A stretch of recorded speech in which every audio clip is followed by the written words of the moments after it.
السلام علیکم ورحمۃ اللہ وبرکاتہ۔ اخلاق کے متعلق ہم نے ایک ویڈیو بنائی جو اس سے پہلے تھی، تو میں نے سوچا کہ وہ ویڈیو کافی ہوگی اس عمل کو بتانے کے لیے، لیکن جب میں نے احادیث پر نظر ڈالی تو بہت زیادہ احادیث اس کے متعلق نقل ہوئی ہے، اور اس سے یہ پتہ چلتا ہے کہ یہ عمل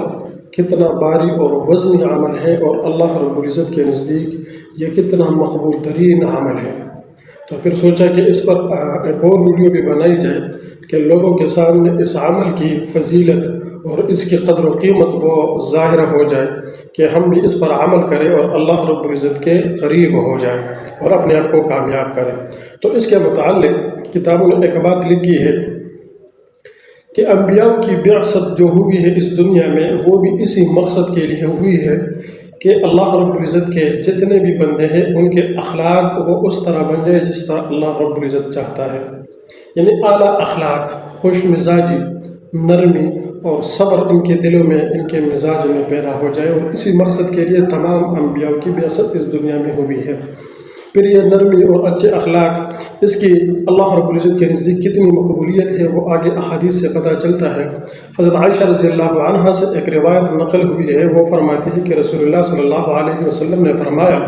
اللہ نرم ہے اور نرمی کو پسند کرتا ہے۔ نرمی وہ کچھ دیتا ہے جو سختی نہیں دیتا، اور اس قدر دیتا ہے جو اس کے سوا کسی اور چیز پر اللہ رب العزت نہیں دیتا۔ یعنی جس انسان کے مزاج میں نرمی ہو، وہ صبر کرنے والا ہو، وہ درگزر کرنے والا ہو، اور وہ اپنے غصے کو قابو رکھنے والا ہو، تو اللہ رب العزت اس کو وہ چیزیں عطا کر دیتا ہے جو اور کسی چیز کے ذریعے انسان کو نہیں ملتا۔ تو مطلب یہ ہوا کہ آپ کو وہ سب کچھ ملے گا جو آپ چاہتے ہو، اور وہ اس عمل کی وجہ سے انسان کو ملتا ہے۔ ایک اور روایت میں ہے کہ نرمی جس چیز میں بھی ہوتی ہے وہ چیز بلی اور اچھی ہوتی ہے، اور جس چیز سے نرمی نکال لی جائے، ختم کر دی جائے، تو وہ عیبدار بن جاتی ہے۔ یعنی حضور نبی کریم صلی اللہ علیہ وسلم کی روایت سے یہ بات ذہن میں آتی ہے کہ جس انسان کے مزاج میں نرمی ہو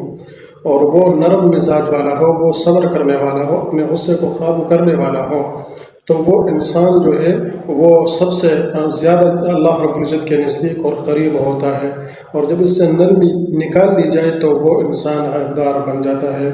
ایک اور روایت میں ہے جو حضرت انس رضی اللہ عنہ کہتے ہیں، وہ فرماتے ہیں کہ رسول اللہ صلی اللہ علیہ وسلم نے فرمایا کہ اے ابو ذر، میں آپ کو دو ایسی چیزیں نہ بتلاؤں جو کہنے میں تو بہت ہلکی ہے، لیکن جب ان دو اعمالوں کو ترازو پر رکھ دیے جائیں گے تو وہ بہت زیادہ بھاری ہو جائیں گے۔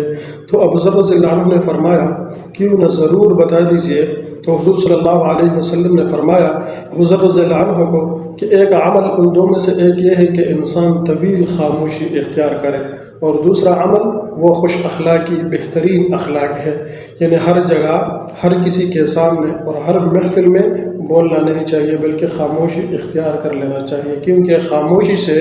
انسان کی عزت اور انسان کا وقار یہ برقرار رہتا ہے۔ جب یہ اپنا منہ کھولتا ہے تو اس کی وہ عزت اور وہ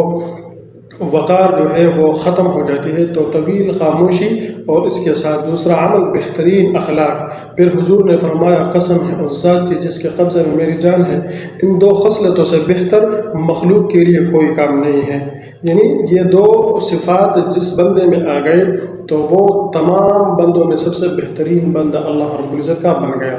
ایک طویل خاموشی، دوسری چیز جو ہے وہ بہترین اخلاق۔ پھر آگے فرماتا ہے نرمی اللہ رب العزت بہت زیادہ پسند کرتا ہے۔ حدیث شریف میں ہے کہ بے شک اللہ رب العزت نرمی کرنے والا ہے اور تمام کاموں میں نرمی کو پسند کرتا ہے۔ اس روایت کو بخاری اور مسلم دونوں نے نقل کیا ہے۔ پھر آگے فرماتا ہے کہ بردباری اللہ کو پسند ہے، یعنی انسان اگر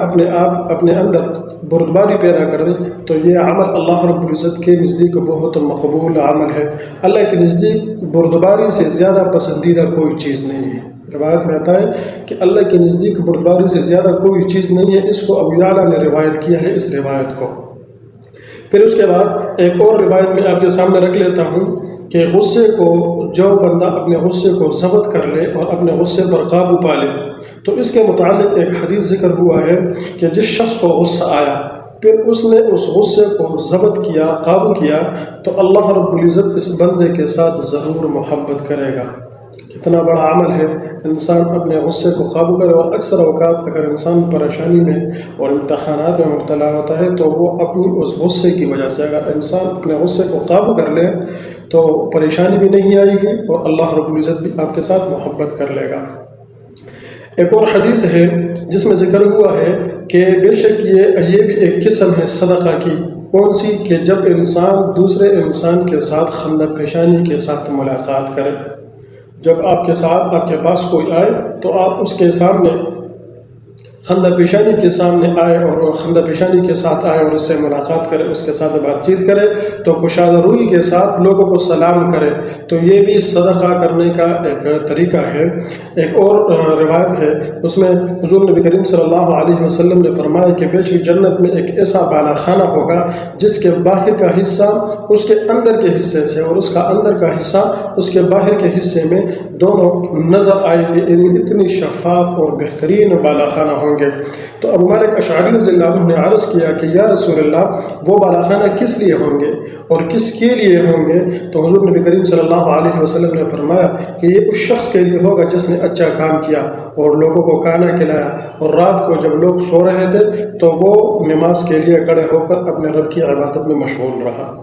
تو یہ چند احادیث میں نے آپ کے سامنے اور بھی ذکر کر دی، پیش کر دی، اس نیت کے ساتھ کہ ہمارے اخلاق وہ قرآن اور احادیث کے مطابق ہو جائے اور ہماری زندگی آسان ہو جائے۔ ہم بعض اوقات ایسے مسئلوں پہ ایک دوسرے کے ساتھ جھگڑتے رہتے ہیں کہ وہ مسئلہ اس کا نہ دنیا بھی کوئی فائدہ ہوتا ہے اور نہ اخروی بھی کوئی فائدہ ہوتا ہے، تو اس عمل کی وجہ سے ہماری دنیا کی جو سکون ہے وہ ختم ہو جاتی ہے، ہم بے قرار اور بے سکون بے چین ہو جاتے ہیں۔